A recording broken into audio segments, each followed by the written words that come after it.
Welcome into this episode of Triple Zeros. I'm your host, Josh Buckhalter. As always, man, if you're going to follow me on Twitter at Josh G. Buck.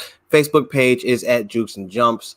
Website, jukesandjumpers.wordpress.com. We're going to get right into it, man. A busy week in the NFL.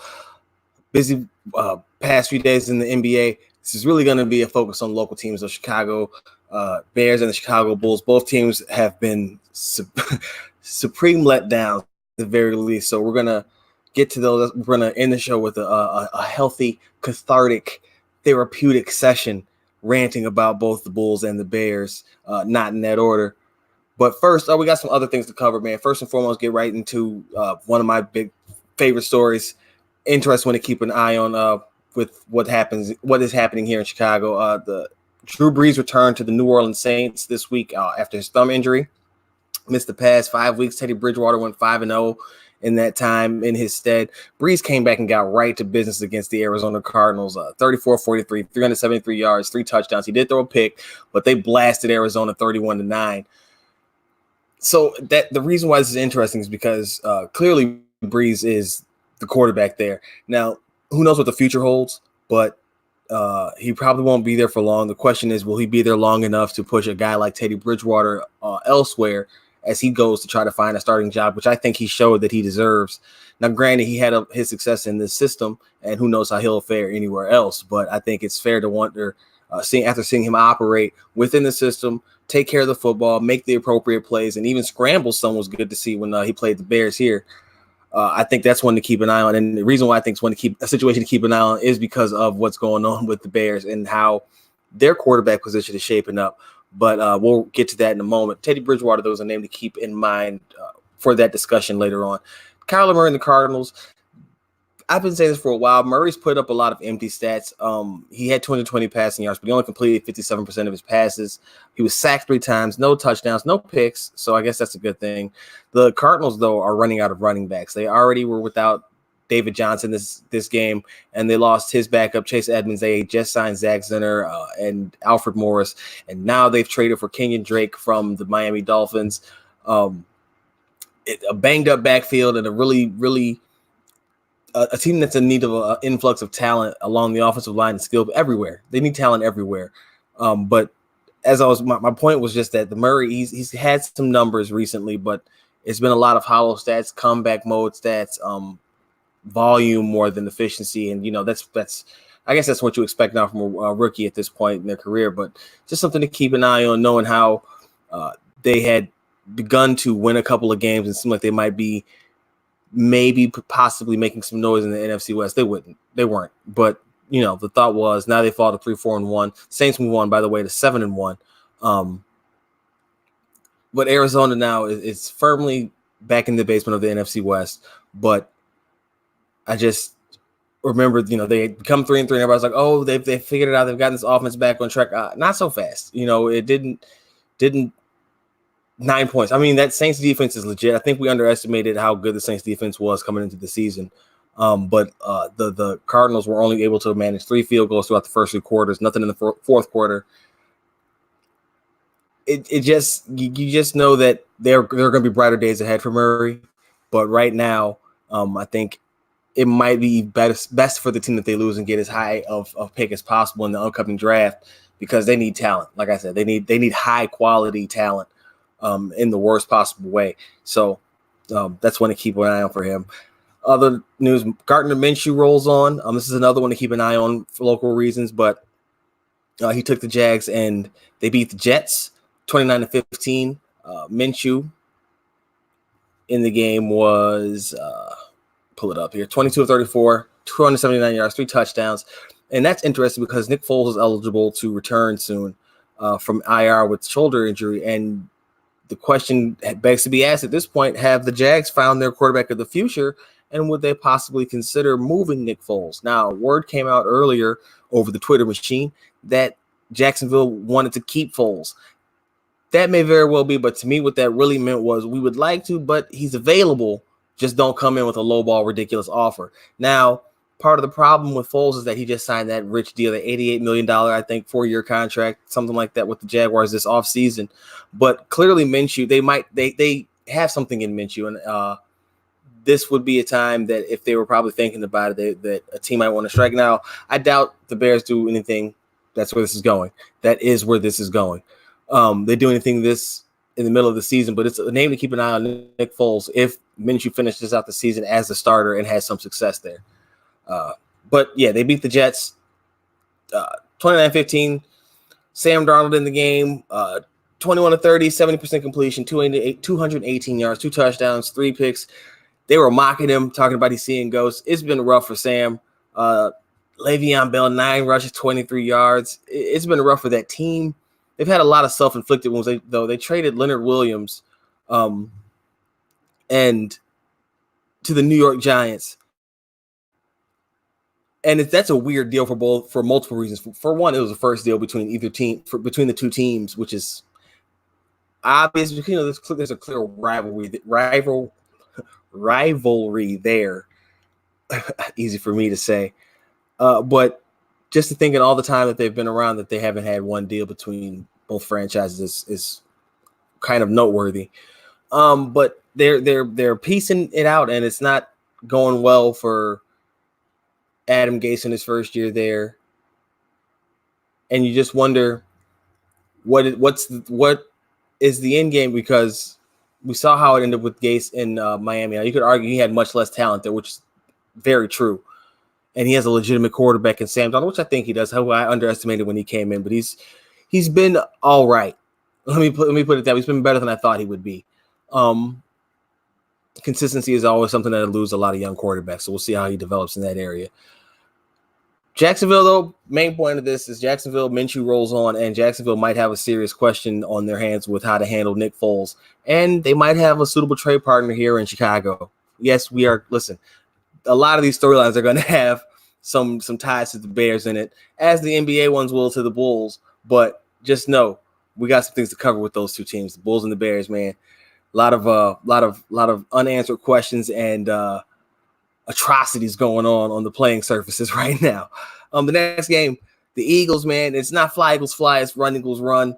They went and just stomped the yard on the Buffalo Bills, rushing for 218 yards. Now, it doesn't seem like much, but if you know the Eagles, they are a team that gets by throwing the ball and kind of just has the running backs to fill in the gaps and score. They're very specialized with how they use them both. Well, in this game, Jordan Howard had 23 carries for 96 yards and a touchdown.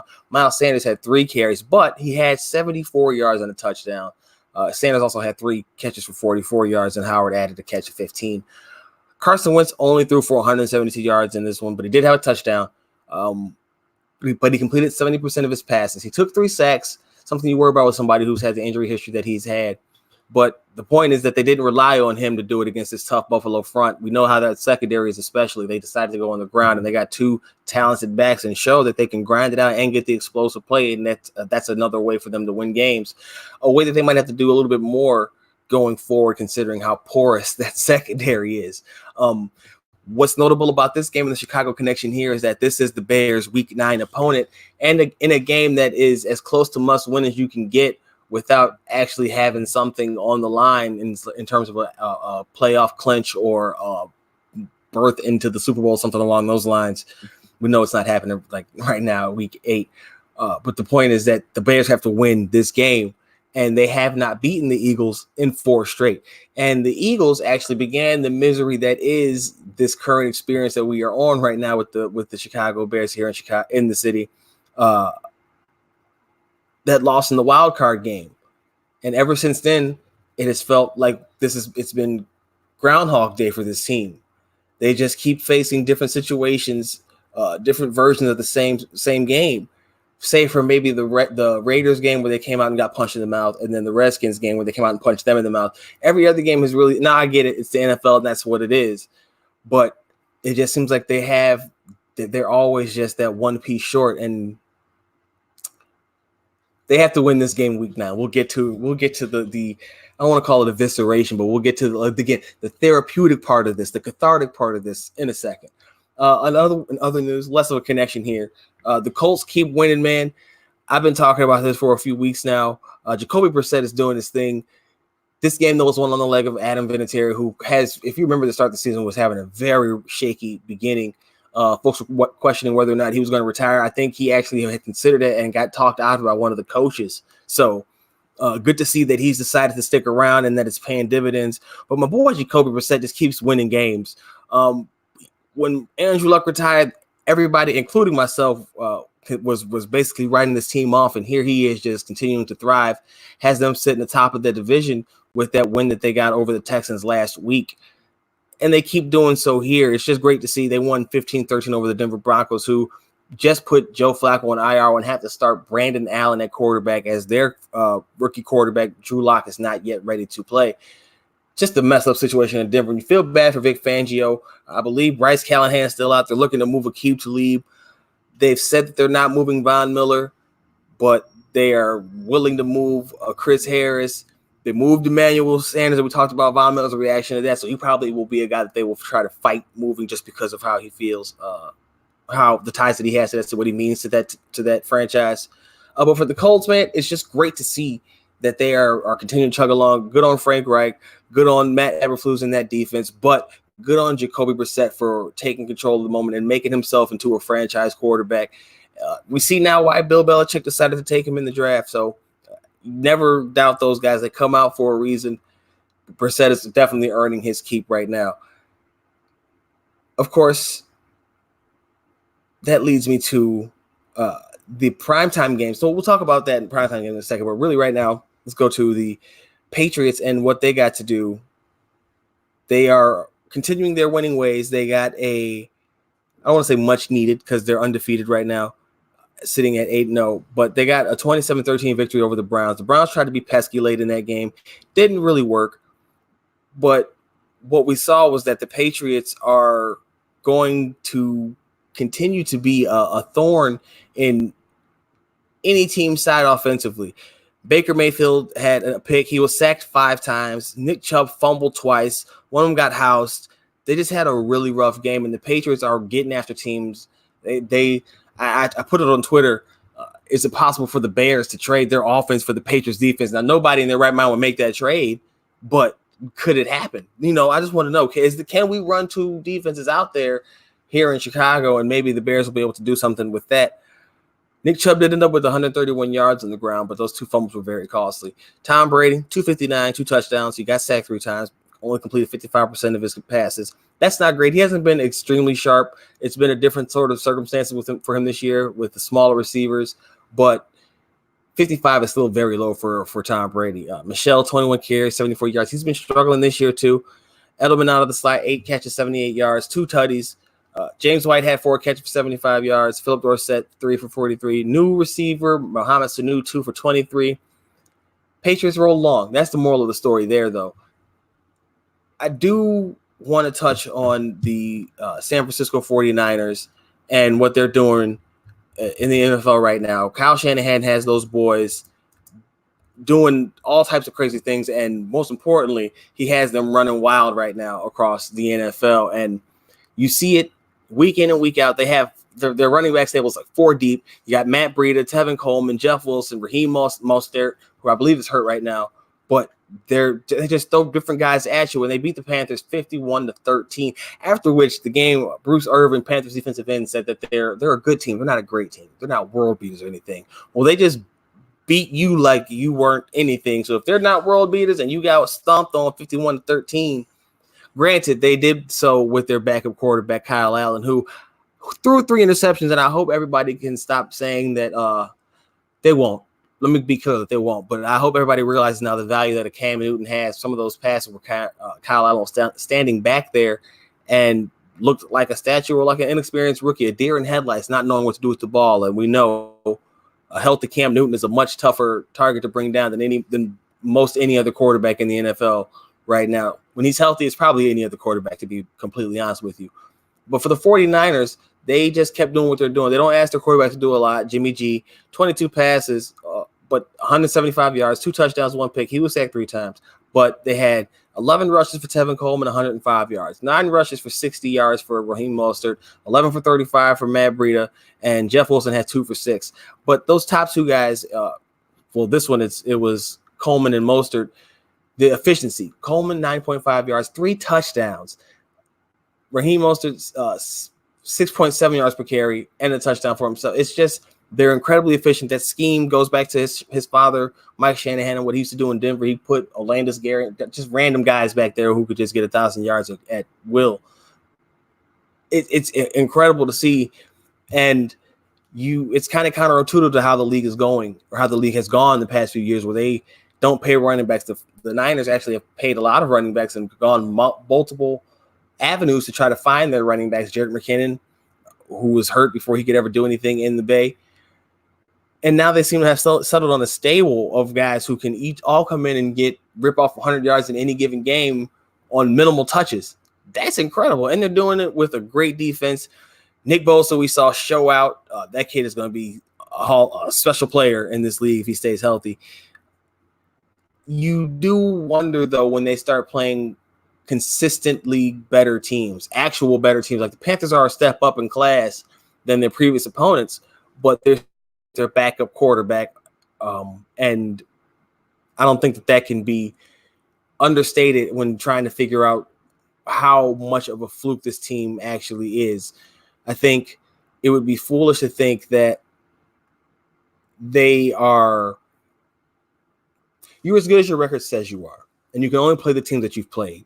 But I would wager a bet that when they play a team that's as good defensively or close to it with a much superior offense than the ones that they face, that things aren't going to be nearly as easy for them as they have been. That running game might lack a little, and I want to see what happens when Jimmy G has to throw the ball more, because he's very prone to interceptions right now. He hasn't thrown a lot, but he hasn't thrown a lot of passes, but he's thrown a lot of interceptions per pass, so that's something to keep an eye on going forward. But both of those teams, the Patriots and the 49ers, are just doing what they got to do to keep it moving. Kyle Allen will start for the Panthers again this week. Christian McCaffrey, by the way, the dark horse MVP candidate for a lot of people, 14 carries, 117 yards, 8.4 yards per carry. With a touchdown, he also had 4 catches for 38 yards. I don't think he'll ever win it, but he's definitely making a strong argument for consideration. He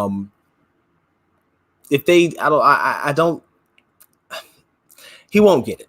He won't get it, but he has been carrying this offense for quite some time, certainly this year. So I wouldn't be surprised or wouldn't argue it if it came out that people did want to see him as the recipient of said award. One thing that I do want to talk about before we get into the NBA portion, because we're going to save the rants. I thought about it. I decided we're going to save the rants for the end. When you are watching the game, you try not to overcomplicate what you see, because a lot of times we see these teams do things that we are like, oh, that doesn't make much sense. That's not what I would have called in that situation. Now, obviously, arbiter quarterbacking is completely different from calling plays on the sidelines. That being said, I think there is something to be said for there being a consensus on something and then witnessing the complete opposite happen before your eyes. This is in reference to many teams, but namely the Chicago Bears, picking players over Deshaun Watson when they needed quarterbacks. Now, again, I said this applies to many teams, but namely the Chicago Bears, because they had the chance to have their pick of the litter between Patrick Mahomes, Deshaun Watson, and Mitchell Trubisky. We all know how that's turned out. And I can't really get into that until I get to the Bears part. But just know that a lot of the times what frustrates fans is that they know that they don't have the acumen of the coach or of the players, but they get insulted by these coaches and players when they tell them, well, you didn't play, or they get aggressive when they are pressed for answers on things, and they don't like that people don't like their answers. I'll explain further later, but I just want to touch on the fact that a lot of the time, why I'll explain to some of these teams, anybody that might, any executive coach player that might happen upon this section of the show, why it is that way. It's not because fans don't want to believe, it's because fans are feeling as though your dismissal is disrespectful to the fact that they are paying attention. It should be regarded as something of, I don't want to say an honor, because it's definitely not an honor, but it should be almost refreshing. It's probably not. Probably gets annoying because, like I said, armchair quarterbacking is completely different than being in the situation. But at the same time, you witness players like Deshaun Watson. When he came out of college, his coach said that passing on him would be like passing on Michael Jordan. Just recently, media members, Skip Bayless and Shannon Sharp, were discussing him, and they were discussing the Bears. Again, I told you this is going to have a lot of Bears slant to it, so bear with me on this one. But it's all relevant to what's happening, and it's, again, the Bleacher Report even had an article talking about how the Bears are the biggest disappointment this season so far. It's hard to disagree with that. They had their pick of the litter between Deshaun Watson, Patrick Mahomes, and Mitchell Trubisky. They chose Trubisky, and Watson's coach said that passing on him was like passing on Jordan. Skip Bayless said the same thing today. Shannon Sharp was saying that that's what makes fans mad. Shannon gets it. It's not that the fans think that they know better or that they don't want to believe that the coach has an eye for talent, but it's that they all saw it. We all saw Deshaun Watson put it on display. We all saw Patrick Mahomes have all of the success that he had. Now, Trubisky had success, but that's in quotation marks and asterisk, however you want to put it, because it was only 13 starts in college. And I'm getting into my rant a little bit early because I really can't separate the two too much without explaining, or can't get into this without explaining why this is so important. So we saw what happened for Deshaun Watson when the lights were the brightest. We never saw Trubisky in those situations. And I think we're seeing now that every game is apparently the biggest and brightest situation because we have some of these gaffes. Now, and this is what Deshaun Watson, and why I say he's a wizard, you have plays like this that just have. Now, I played for you a couple episodes ago, him breaking down to the reporter the sequence of plays that led to a touchdown. Here is Deshaun Watson after basically getting blinded for a play. Watson, and he goes down. No, he stays on his feet, throws on the run, touchdown! Unbelievable! Watson! He got kicked in the eye and has a major gash over his eye. You see him grab at his eye. Split second later, he's upright, flings a pass for a touchdown. Meanwhile, with the game on the line, by the way, this is what's going on in Chicago. Like so far, it's galvanized the Eagles. First game all year long, the Bears more than 300 yards of offense, and a mistake made there. It's intercepted by Casey Hayward Jr., and he is all the way close to the 20-yard line, right at the 20-yard line. The first interception. One more time.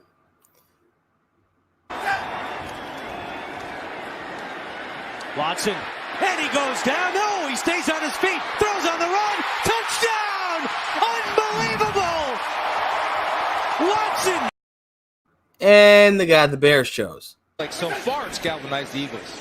First game all year long, the Bears more than 300 yards of offense, and a mistake made there. It's intercepted by Casey Hayward Jr., and he is all the way close to the 20-yard line, right at the 20-yard line. The first interception. The problem here for Mitch Trubisky is that no matter what, that was a bad throw.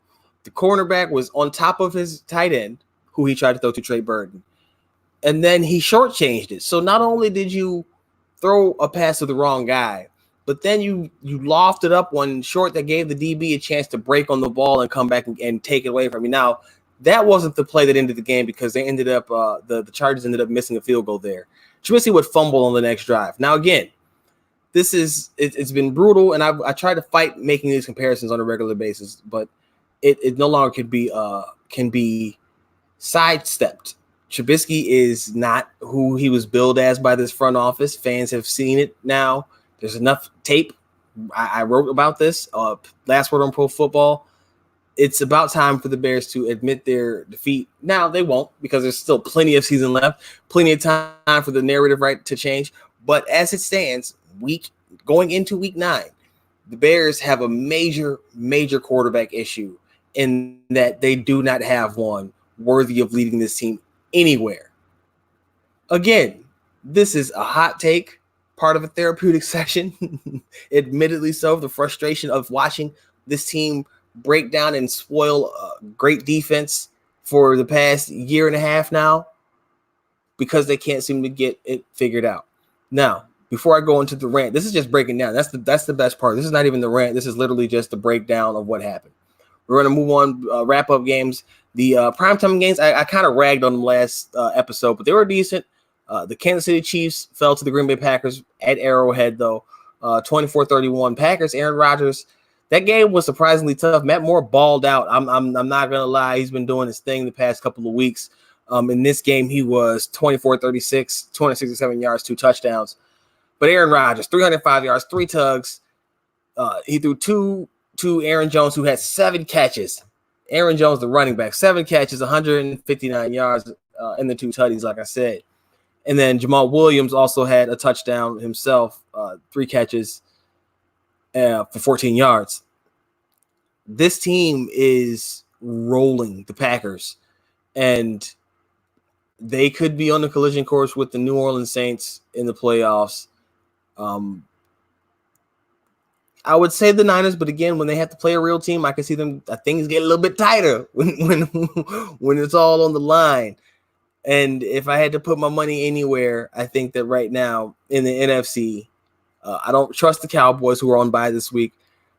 Again, I don't trust the Niners per se. Now, I could be proven wrong. I think I trust the Seattle Seahawks more than I trust the Niners right now with Russell Wilson, who should be the front runner MVP. I saw that Aaron Rodgers left him in the MVP rankings because of his last couple of weeks.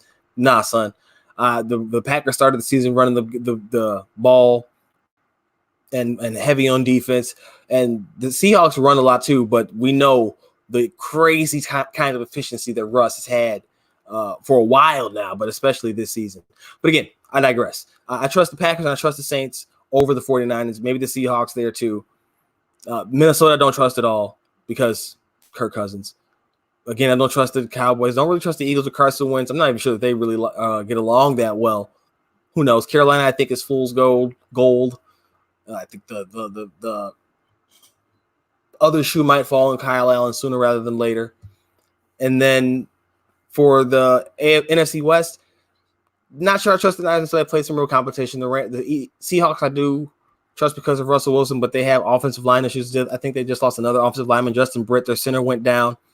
And then the Rams just I hope they're not becoming the next Atlanta Falcons, where you see the talent that they have, but they just can never achieve those heights that they had in getting to that Super Bowl and then losing to the New England Patriots. Patriots do something to you, man. Nick Foles. The other primetime game was the Monday Nighter, the Miami Dolphins taking on the Pittsburgh Steelers in Pittsburgh. 27-14 loss for the Dolphins, who actually had a 14-0 lead going into the second quarter. Pittsburgh scored 10. The Dolphins took that 14-10 lead into the second half. Pittsburgh would score 17 in the second half, 7 in the third, 10 in the fourth.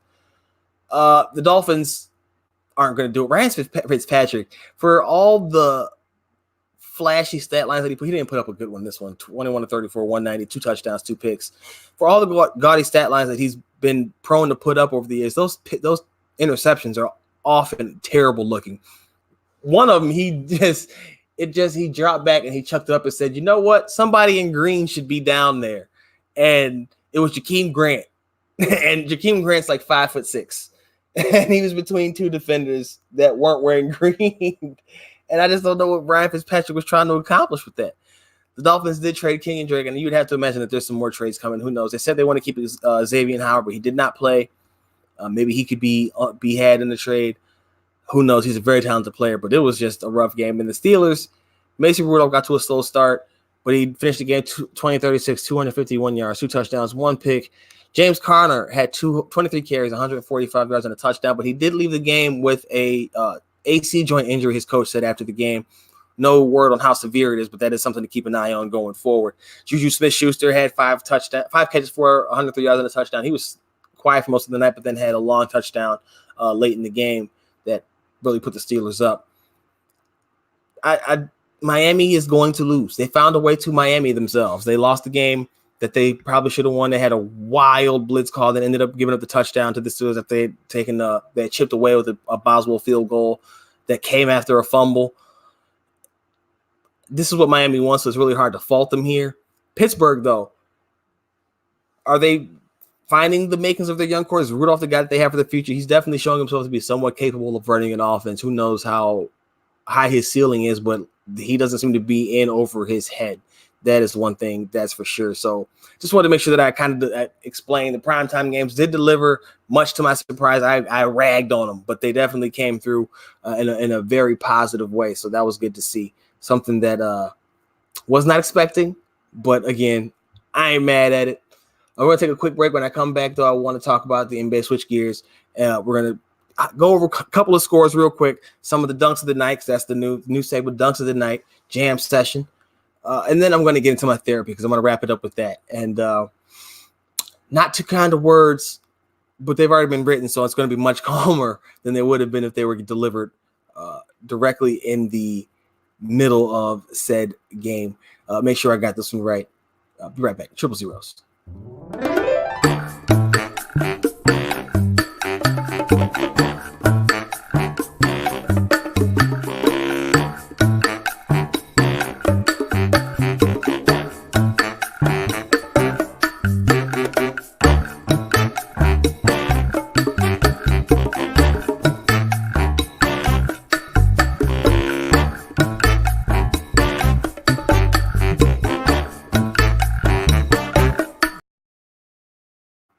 Welcome back, Triple Zero. Switching gears to the NBA. Just go over a couple of scores really, really fast before we get into the dunk session, the jam session, dunks of the night. Pistons beat the Pacers. Derrick Rose is still balling out, man. That man went crazy at the end of this game. He finished the game with 10 points, 4 of 16, but again, he came in the clutch when they needed him the most. Rose is making the case for himself. You know what? No, I'm going to talk about that. It's really early in the season. I'm glad to see that he's healthy and playing well. Hate that he has to be doing it for Detroit, but I'm just happy to see him playing well. We're going to skip the Bulls game because we're going to rant about that in a moment. Sixers beat the Hawks 105-103. Raptors beat the Magic 104-95. Warriors beat the Pels 134-123.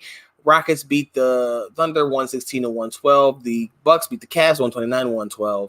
Spurs down the Trailblazers 113-110. The Jazz beat the Suns 96-95. The Nuggets beat the Kings 101-94. The Hornets fall to the Clippers 96-111. Now, we're going to jump right back up first and foremost to the Pelicans and the Warriors. And why that's interesting is because the Warriors had been taking some whoopings. Draymond Green came out and said that they sucked and that he wasn't leading the guys very well, the young guys, because they have some young guys on that team this year. You know, they've been remade. But they had gotten beat by 30. They were getting beat by 30 at one point in the previous game, by the Thunder, no less. A team who they beat them by 28. Final score of 120-92 on Sunday.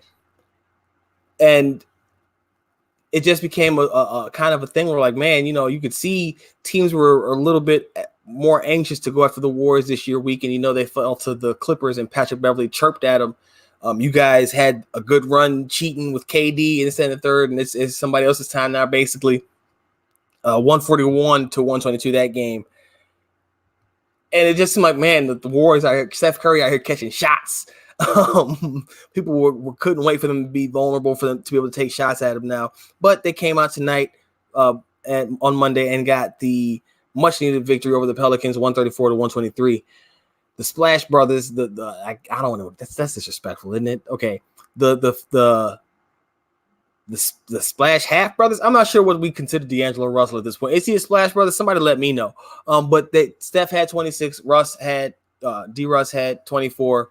Draymond had 16. Jordan Poole had 13. Glenn Robinson III had 12. Damian Lee had 23 points off the bench. So they had contributions from everybody, and you can just see what this team could be. You know, they're young. They're going to have some growing pains, and who knows if D'Angelo Russell sticks out throughout the rest of this campaign. But at the end of this one, him and Steph skipped into the tunnel, into the locker room together. And I'm not even making that up. Twitter, go ahead and look it up on Twitter. The two of them skipped into the locker room together. Yay, you know, anything is possible. because they knew that people were counting them out far too soon. Good to see them bounce back. That was just the one I wanted to stop on first. The second one that I wanted to stop back on was the Rockets and the Thunder. Like I said, Rockets beat the Thunder 116-112. Brody and the Beard got some revenge. I'm not sure how much revenge it is for Hard. He's been probably, past that. But Russ got his 21 points, 9 of 16. He was over 1 of 3. Russ has been much more efficient and played. Has been a nice counter punch to that Rockets lineup where they're all kind of finesse. You know what I'm saying? You pass it around 1 through 4. It's not the positions, just man to man, 1 to 4. You got this finesse kind of style. It's kind of 3, and then if not, we're going to the cup for a layup. And then you got Russ, the runaway freight train in the middle of all this, who's kind of guiding everything. It's just an interesting dynamic to watch unfold, and I'm really excited about them. Russ is my favorite player in the NBA. Happy to see him in a situation where I think he could really thrive. And weird to say that he was a more efficient player in the game tonight. Harden did have 40, but he was 8 of 21, 3 of 14 from 3. Eric Gordon had 10 points off the bench. PJ Tucker had 17, 6 of 9 shooting, 5 of 7 from 3. Clint Capella had 15 points, and he had 7 boards. Russ also had 12 boards and 9 assists, by the way. But he did have 5 turnovers, and we know that this team is prone to turnovers anyway, and Russ himself as well, so it's something to keep an eye on. But this young, scrappy Thunder team, Shai Gilgeous-Alexander is a player who I was not too hip on. I didn't really know much about him, even though he played for Kentucky. I just wasn't too sure how he would translate. He's a lanky player, doesn't really have one thing that he does great, but he does a little bit of everything well, and that's probably the best part about him. He finished this game with 22 points, 8 of 21, 9 boards, 4 assists. Gals had 17, 6 of 17 shooting, 2 of 7 from 3. That hurt them. Chris Paul, 15 points, 6 of 14, 3 of 7 shooting. You have to wonder if Chris Paul is on his way out sooner rather than later. I can't imagine that I don't know. It's where his career started, so maybe it would be fitting for him to finish it there after this year. Who knows? He's expensive, and I don't know if anybody's going to want to trade for him, but I would hate to see him go on a team that has no shot at making the playoffs. I really still think the Heat should try to do everything they can to get him over there with Jimmy Butler. That those two grading personalities would be a great way to cheese grind your way all the way to the playoffs. They did get 22 from Dennis Schroeder off the bench and 15 from Nerlens Noel. But moral story, the Rockets, Russell Wilson and James Harden got to, I don't know necessarily want to call it revenge, but got to get the last laugh in this one on their former team. The next game I want to talk about was the Clippers and the Hornets, because mostly it brings us into the jam session of the night. We're going to go work our way backwards. Start with the Clippers game, and the first one comes from Malik Monk of the Charlotte Hornets, who gets a steal and then takes the ball to the other side of the floor. Let's go ahead and take a look at this one right here, this little thing of beauty, the one that made Doc Rivers have one of those faces on. Hornets down 8. Trying to make hay with Leonard on the bench. Malik ahead of him. In Doc's face, when Doc sees it in the extended version, Doc's just looking around like, hold on, who was that? Because Monk's he's a shooter, but people forget he's got the springs too, and he showed them on that play. Now, the next dunk came later in that game in the fourth quarter. That was the third quarter. Fourth quarter, Montrezl Harrell gets the ball down low and gets his own rebound, and then makes the rim pay for not taking the ball the first time. Go Hornets. Speaking of the devil, and he shall appear, misses, gets his own rebound, and a ferocious two-handed follow. And Montrezl Harrell now with crazy. The announcers go crazy, and that's the best part about it. Harrell is just a ball of energy, and it's one of those dudes. He's just big, and he just doesn't stop trying. And I'm not sure what you do to stop him other than get somebody who's just as big and doesn't stop trying just as much.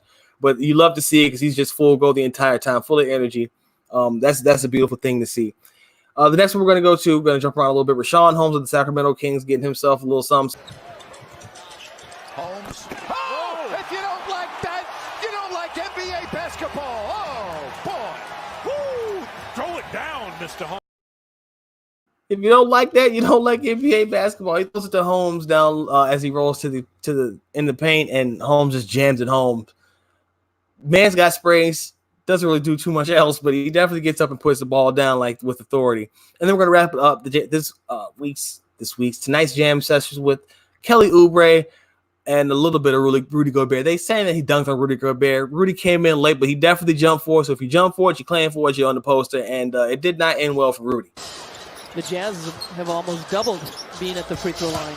Right now, it's just dry bread. And little butter right there from Kelly Oubre with the nasty left-hand finish. Kelly Oubre dunks with authority every single time he does so. I don't think it's surprising to anybody to see him do it. But to see him do it on the Defensive Player of the Year and Rudy Gobert is a little bit surprising because he's a former Defensive Player of the Year, the reigning Defensive Player of the Year, and had a good shot, the early lead on it this year. He was abused tonight. He also got nutbagged by Dario Saric later on in the game, or at another point in the game. The Suns team is going to be bad. They're going to be a bad team. I'm still not sure what they're doing right now. What they're trying to be, they're dealing with a suspension of DeAndre Ayton for the diuretic, but they're going to be a fun team to watch. I like Devin Booker, but he is the picture boy right now for Mr. In a Loss, all the points with no wins to show for it. Something that we might have a little bit of on our hands here in Chicago, but which we're about to talk about right now, actually. But they're a fun team to watch because they have some athletes, they have some personalities, and it's kind of carefree because nobody expects them to do anything. So, take that what it is. That's kind of what it is. Now, as promised, we have come to that painful point in the show where I have to do my therapy session. I have to get this off my chest. Covering both these teams. First of all, grew up a fan of both of these teams my entire life. 33 years now. 33 years. A fan of both of these teams. And until covering these teams, it was hard to formulate exactly how frustrating it is to watch.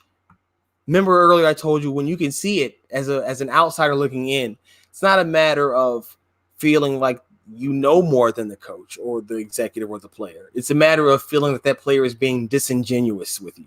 And for the Bears to tell us that what we're seeing, we're going to start with the Bears. I'm just jumping right into it. Smooth transition, right? Radio pro over here. For the Bears to sell us this for so long, all offseason, how Mitchell Trubisky had improved and he had such command of the offense. We spent all this time worrying about the kicking game, which, by the way, the Bears lost that game 17-16. Pannier should have hit that last field goal and it wouldn't have been an issue. He should have hit the one earlier because they were 31-41. He should have hit both of those with his eyes closed. This is not to dismiss anything that he did because he should have hit those. And it's funny that I'm even on this side of the conversation right now. But that game fell squarely on the play sheet of Matt Nagy and the right arm and hands of Mitchell Trubisky, and that he decided that he was going to give the ball to the other team when his team could least afford it. That is not something that I think is to be expected at this point in his career. Year 3, it's year 2 in the Matt Nagy system, but it's also something that he should know inherently that he can't do. That ball that he put up that I showed you that clip of, he put that ball, that's a duck. That is a duck. The DB was able to slow down his progress. He was on top of the receiver, able to stop himself, come back, and then get around the tight end and pick the ball off. That is a duck that you left up there, and you have no business throwing that ball. Pull it down, throw it away, do anything other than throw that ball. The play that actually ended up costing him the game, the sack fumble that was recovered by Melvin Gordon. The ball, no one touched his hands. It just came out. Now, fumbles happen. I get that, and it's really what's bad is the compounding with the interception and this, that, and the third. But those are physical errors that he seems to have often. The interception is more egregious than the fumble. And I know the fumble was bad, but the pick was egregious because he threw it, like I said, short and soft and allowed the man to come back and pick it off. Can't stress enough how that much of that's not to pardon the fumble, because you got to secure the football, go down, tuck it. He had it out and exposed, and it just came out. It just slipped out. I'm not sure what to even say. But it's the fumble to me is worse simply because, well, not simply, because it ended the game, ostensibly. But it's compounded with the fact that he does it all the time, and it's bad in its own right. I'm not sure how to really differentiate it, but how much worse that interception was in my eyes. But as far as play calling goes, Matt Nagy in the first half, the Bears had run 16 plays, 17 plays in the red zone and had 14 yards to show for it, 9 points. They had the ball at the 1 yard line, 4 plays that decided to pass all 3 or on first down, ran on second, but by then it was already stuffed out and then they had to pass on third down. Had the ball at the 4-yard line, a similar situation, 2 passes. After getting down there via the run, in the best running day that they've had all season, David Montgomery finally clips 100 yards, and Matt Nagy decided to pull the plug from his running back, pull the rug out from under him when they could have used it the most. That is, first of all, I don't want to say inexcusable because it sounds so judgmental, but I guess that's what's happening here, and it's really inexcusable. Montgomery had 27 carries, 135 yards, 55 yards on the carry where they ended up on the drive where they ended up at the 1-yard line, and they couldn't punch it in. Why are they getting cute and trying to throw the ball to Shaheen and then to Trey Burton? Why no rushes? Why not just get the ball in straight ahead? Something that will come up later. They're anticipating the run. That's fine. Part of being a dominant offense is being able to execute your offense when the other team knows what's coming, particularly when speaking about the running game. When you have to have it and they know you have to have it and they know how you're going to try to get it, still being able to go and get it is a hallmark of the best offenses. And the fact that the Bears can't do that right now shows how far they really are from being that. Then you have the end of the game scenario where with 43 seconds, Matt Nagy opts to take a knee and a timeout, mind you, and a hot running back. Matt Nagy decides to take a knee and then take the timeout and kick a field goal, a 41-yard field goal. Now, mind you, you lose about 2 yards when you take that knee. But instead of trying to a simple run play, a pass play, getting any type of extra yardage for fear of risking a turnover. But what's even worse to me is you preach all this BU, and I wrote about this for Last Word on Pro Football. You preach all this BU, but here in these moments, you undercut your own coaching. When you got in the red zone, you undercut your own what got you down there. You undercut your quarterback who you're trying to have the confidence in, the offense that you were trying to build confidence up for, and change the narrative on by being rigid and trying to throw in these gimmick and gadget plays when they don't need to be done. Yes, this is armchair quarterbacking, but this is one of those moments where it's blatantly obvious to everyone that the coach is getting in his own way in the most inopportune moments. Is he hamstrung with a below-average quarterback? Or most definitely he is. That is not even negotiable at this point. But he can do himself a ton of favors by simplifying things so much to the point where all his guys are doing is go out there and playing. And Mitch can fill in the gaps. We've seen that he can play off script a little bit, but you can't allow him to do more than he has to. There's no reason for him to be putting that ball up where he got picked. The fumble, I don't know why he still has the ball. That should have been a handoff too. And then to say, well, you at the end of the game to be defiant about it the next day and say, well, if you hand the ball off, then they're going to fumble, or they know the run's coming, you're going to lose yardage, or he's going to throw an interception. So now you're playing scared and you have no confidence in your offense to execute. That's not any better than them actually turning the ball over. At least then you had the faith and you pulled the trigger. But now it seems like you were playing it safe, and it's something that Bears fans and the media here have taken note of in the recent times, is that when things get tight, Matt Nagy, much like his mentor or his former boss, Andy Reid, has trouble in managing those situations. The Bears had a 16-10 lead and should never have ended up needing Eddie Pinheiro to win them the game. That he missed it is a terrible shame, but it's definitely not something that needs to be held over him. He came into this game 9 of 10. He finished 3 of 5. He still hit 3 other kicks. Like, let's chill out on the Eddie. Oh, the kicker's still garbage. The Bears don't know what they're doing. They're quarterback away. I stand on it. They're quarterback away. And Allen Robinson is having a monstrosity of a season. If he had a real quarterback, just imagine. And just think of what they could do if they had a quarterback who was a threat enough to have good defenses that are good against the run on their heels, like they had the Chargers much of that game. Again, Nagy though cannot get in his own way and take the air out of the ball because he's fearing a turnover that could, in all actuality, still occur because you can still fumble the snap on a field goal attempt. Then what? And now you're hiking the ball 20 yards in the other direction. I really feel like that's the worst explanation ever, and it's a guy standing tall, standing firm, and coming off arrogant more than it really should be. It should be just him trying to be a coach sticking to his principles, which I think that's what it is. But again, it comes off so bad when the explanation is, oh, wow, you risk a fumble. well, you still got to snap it to kick it. So that's a moot point. Now, the last thing I want to say about this before I tell you what my fear is, what I hope happens to the rest of this year. Eventually, this is going to stop being about Nagy and about Trubisky, and it's going to be all about Ryan Pace. It already has become that way.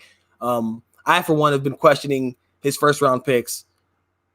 They haven't really panned out. The closest to panning out is Roquan Smith, who has had some issues with consistency, had the game where he ended up being suspended. They say he missed it for personal reasons. It seems like a suspension. He came back, wasn't playing like himself. They didn't take him out. It could have probably cost him a game. Right now, Pace's first-round picks are not looking too hot. Trubisky, Leonard Floyd, Kevin White's already gone. The first one's already gone. So that tells you all you need to know right there. We're getting to that point where it's beyond questioning Trubisky. It's beyond questioning Nagy, and we're squarely on the Pace. We are now at the Rex Grossman, Mark Trestman, and Jerry Angelo triumphant that I don't think anybody wanted. Jay Cutler. People are actually calling for Jay Cutler right now. That's how bad it's gotten in the city with Trubisky. And like I said, my rant is just that, no, he's not great, and you're probably not going to go far with him. Maybe Nagy doesn't want to, and he's holding fast, but that's just a conspiracy theorist in me. This is a coach being stubborn right now, not wanting to change the offense, even though if he just made slight tweaks to it, he could still save face because he would be winning games. Like I said, you don't drive 55 yards on the ground just to go down there and try to pass the ball into the end zone. That just seems you have to, even if it's just to get your guys going, make it a concerted effort. Look, we're going to go for this 4 times. We're going to run this ball 4 times down here at the 1. At the 1, 4 times. And if we don't get it, now they got to go 99. But we're definitely going to try this 4 times. I just don't like the concession message that it sends when you try to pass it there. It just seems cocky when we know that passing game is not clicking like that. And then to take that knee, conceding those yards to a kicker who's still young and still trying to build his confidence on a windy day in Soldier Field where he had already missed a shorter kick just seems short-sighted, and it seems like pulling the rug out from your team. And I'm sure that they did not appreciate that. That's just the way that it is for me. Their next game is against the Eagles, who I said they have not won in 4 straight. They'll probably win this game. I could see them winning it. It's in Philly. They won't have the pressure of being at home. They'll be on the road, but they're not going to have a warm reception, and they're going to have to face former Bears, Alshon Jeffrey, and Jordan Howard's going to be eager to prove that he still has it. He's having a monster season while the Bears have struggled. They finally got it going recently, but Howard's going to be ready to show that he's what's up, and that the Bears made a major mistake in moving on from him. The Bears made a lot of mistakes right now. I'm not sure that's one of them, though. Despite the success that he's having a very good year. Good for him, but he's having it in a much better managed offense right now than the Bears are. The Eagles at 4-4, Bears are at 3-4. Now to the other side of my diatribe, the Chicago Bulls. The Bulls have now come out and let themselves fall to 0-3 on the season. I'm sorry, 1-3 on the season after they lost tonight to the had to find it out there. My phone kind of stuck on me. After they lost to the New York Knicks, a game that the Bulls led by 8 points twice in the fourth quarter. The Knicks ended up winning 105-98. Bobby Portis had 28 points. But here's the issue. The rotations are terrible. Where is Kobe White in the late game? The only other real proven scorer so far in this young season, which is crazy because he's a rookie himself. Why is he only playing 16 minutes? He was 2 of 5, 1 of 3 from deep. He only had 5 points, but he's only playing 16 minutes. Why? Why is Tomas Satoransky, who only had 2 points, playing 26 minutes when he was a -4? Kobe was a push at a 0, but Satoransky's not looking for a shot. He's not a threat to score. He's looking to move the ball. I recently equated him to like a bargain basement Lonzo Ball, where he's looking to move the pass. He's the pass beyond the pass, as I believe LeVar tried to describe it as, where he's not really in an attacker's mentality. It's all about trying to facilitate for others. But late game, you need the scorers out there, and to have Kobe on the bench in favor of Satoransky is a blatant blunder by Jim Boylan. As far as personnel, though, the players on the floor, as far as what they should do, Zach LaVine, late in that game, taking reckless shots, a three-pointer trying to respond to an RJ Barrett three that he hit in his face. Zach felt himself and tried to get up and do the same thing, and it came up clanking. You can't have that in those situations. You got to get into your offense, take some more time off the clock, and try to get a bucket.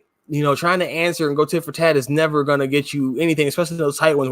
When that's your focus, when that's what you're trying to do, it usually doesn't work out that well. And then especially they didn't feed Wendell Carter, who had been hot. He was 27-9 on the night. Wendell's played much better than he's played in any other game, 20 and 10. 2 assists. He only had 1 turnover. He had a steal. He had 3 blocks, though. I tweeted this out. Wendell came in with about 4 minutes and 20 seconds left. Stole the ball from Julius Randle. He got he passed to Zach LaVine in the corner for a 3 or at the elbow for a 3.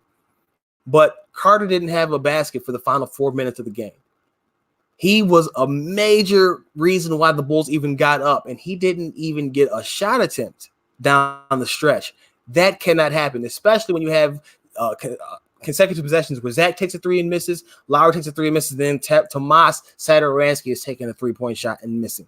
That's a problem. That's something that when it's happening, the coach needs to call a timeout, pull him over and say, hey, guys, your big man down here kept us in this game. Let's reward him. That's where you see some of the lack of a true point guard hurting this team, not being able to figure out what to do in those situations. But Zach wasn't bad. He was 8 of 18, not great from 3, 2 of 7.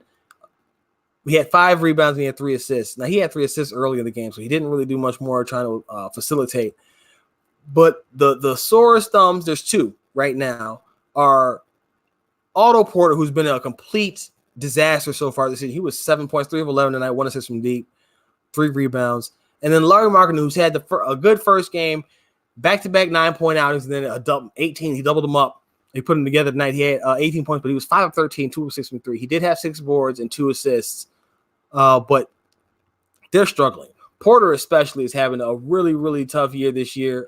He's averaging 7 points, shooting only 26% from the field, 3 rebounds and 5, half an assist, 1 steal, and 0.3 blocks right now. It's not good. All those numbers are far below his career numbers. And then for Lowry, he's off to, like I said, he had the good first game, but he's been bad ever since 35-point opener, 9-9, and then the 18 tonight.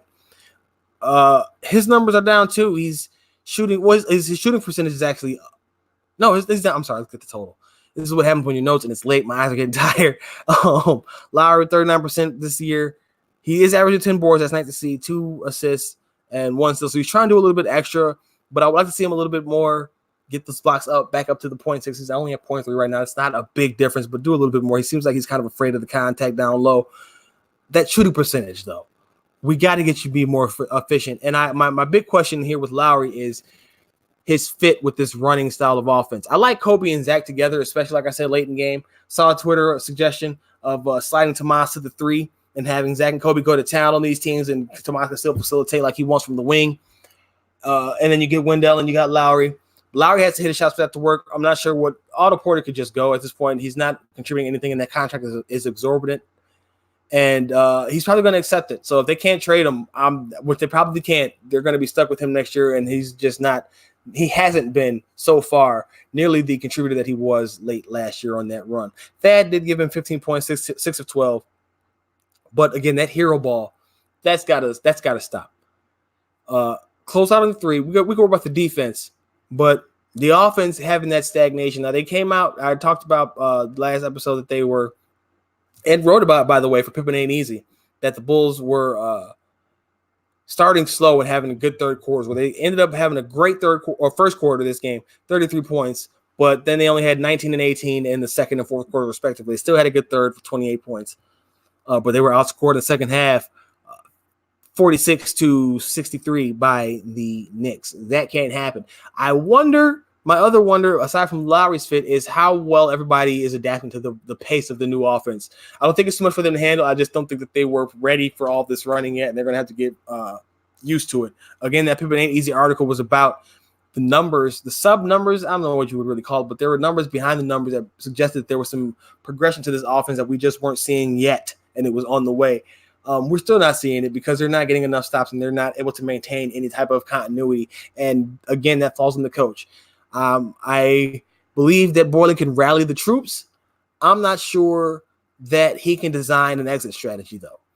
And that's where the Bulls are noticeably lacking.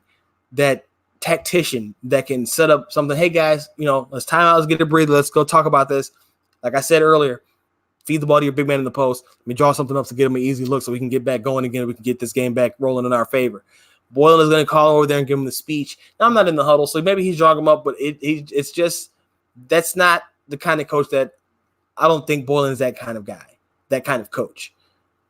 And until the Bulls figure out their rotations, play better defense, which they played better tonight. Of course, it was the Knicks who were winless, by the way, and they let Bobby come back and whoop them. Terrible. Shout out to Bobby Portis, by the way. It's my boy. Like Bobby Portis, man. I was sad to see him go. But you have to figure out a way to keep everybody involved, and these guys have to stop trying to press when their shot's not falling. Zach, Lowry, Tomas out there hunting for a pass, praying that he didn't have to shoot the ball, and then shooting a three late in the game. It's just bad. Again, poor execution. It's a young team. It's so early. It's hard to be too tough on them. But what I've seen so far, my preseason playoff agreements with their prediction, their goal, their mindset is looking mighty shaky. I still have faith that they'll make it, but man, it's tough. It's tough holding on right now because they're just not doing much to instill that kind of faith in them. That's going to do it for my rant, man. I just had to get that off my chest. Both teams are really disappointing right now. Have more faith in the Bulls to be able to pull off something than the Bears at this point because I've seen this movie before from the Bears, and I feel like where we're going is a divorce from Trubisky. Hopefully Matt Nagy stays around because I think he's a good coach. I think that his offense would work with a better quarterback, and I think we might get a chance to see that this offseason. And two names to keep an eye on, Nick Foles, Teddy Bridgewater. Those are the two that I'm most anticipating seeing come through House Hall, that they need to come through Hallis Hall. No interest in the older guys because they're older and you know, I don't want the 1 year. Just kind of try to get something sustained. Bridgewater's the guy that I would have my main focus on, to full disclosure.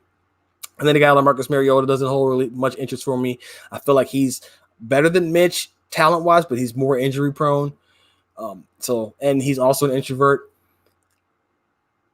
And for the Bulls, this roster is in need of an alpha dog. And I mean that in the literalist sense of the term. And I know literalist is not a word, most literal sense of the term. They need this roster, and I said this over the summer, it's built for Giannis. It's built for a player who can come in and close with shooting and other scores around him. But when the clutch time comes, they need that guy who's going to come in and take over the game. Who knows if they'll get him? Giannis came out and refuted that report that he said that it would be harder to decide to resign with Milwaukee if they were struggling. Whatever. Chances are if they're not winning, he won't stay forever. That's just the way that goes. You know, players want to win, understandably so. Who knows if he ends up in Chicago at any point in time, but he would certainly look good in all those positions right now, setting up this team instead of what's going on right now with the Bulls. There's some other issues that they have that we'll cover later on that I'll be writing about later on in Pimpin' Ages, but that was my rant. I had to get that off my chest and let it be known. Covering this team is much more frustrating. It was angering as a fan to watch it happen, but as covering it, it's frustrating because you see the things and you're like, wow, I know if I see it, I know you see it. And when you get the shrug off like you got from Matt Nagy at his press conference, or you get the Boylen where you just all you're getting is the rhetoric, you're just like, all right, man. Then I guess we're gonna have to act like none of this is even really a thing, because they're not gonna acknowledge the fact that they're wrong. I get it, you know, your coach, they like to figure it out and say they did on their own, but this is a smart sports town, and as the title of my article for Last Word said, the Bears are feeling the chill. Matt Nagy's feeling that media blast. We know that John Paxson and Gar Forman are well versed in it. Jim Boylen got a taste of it. He'll get the full force of it this year if they start off slow again. Who knows? He might even get Fred Hoiberg. I don't know. I'm just saying.